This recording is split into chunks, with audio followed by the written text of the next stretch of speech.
بسم اللہ الرحمن الرحیم۔ السلام علیکم ورحمۃ اللہ وبرکاتہ۔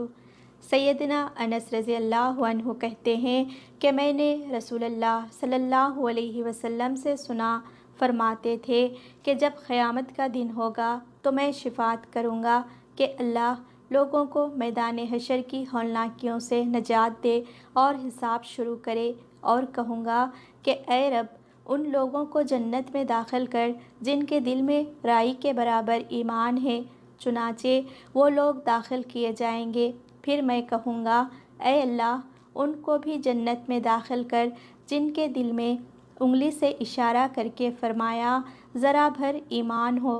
سیدنا انس رضی اللہ عنہ کہتے ہیں، گویا کہ میں رسول اللہ صلی اللہ علیہ وسلم کی انگلی مبارک کو دیکھ رہا ہوں، جس سے آپ صلی اللہ علیہ وسلم نے اشارہ فرمایا تھا۔